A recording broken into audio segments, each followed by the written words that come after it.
What we do here is to take in either damaged or pre-loved equipment from the good old days of hi-fi, really.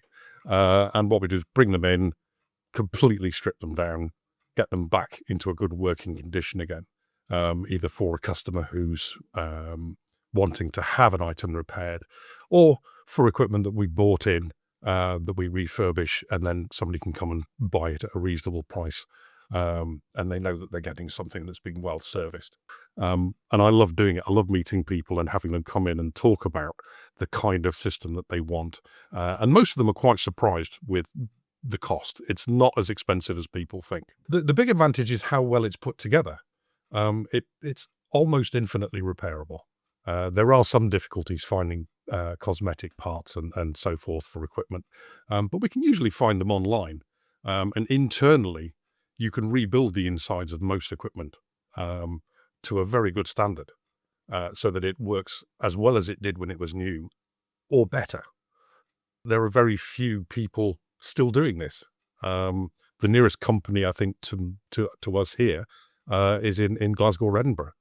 I believe there might be a company in Aberdeen that sells vintage audio equipment, but as to whether they service it, I don't know.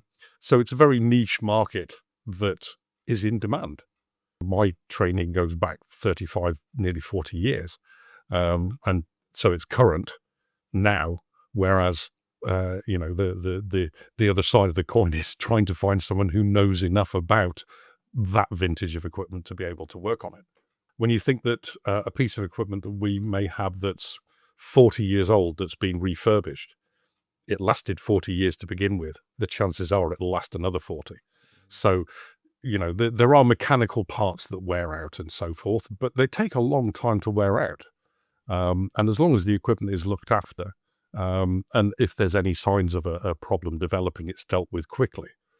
There can be, as in most cases, more reliable even than modern equipment is.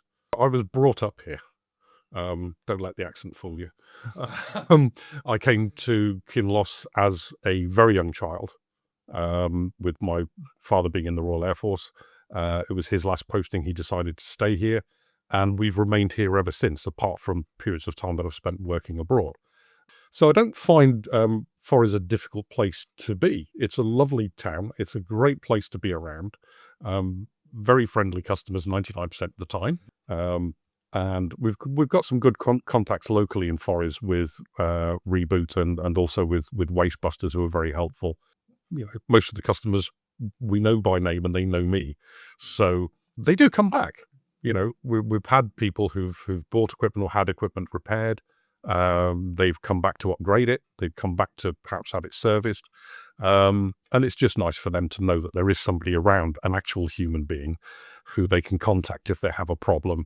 And we can try and sort it out as quickly as possible for them.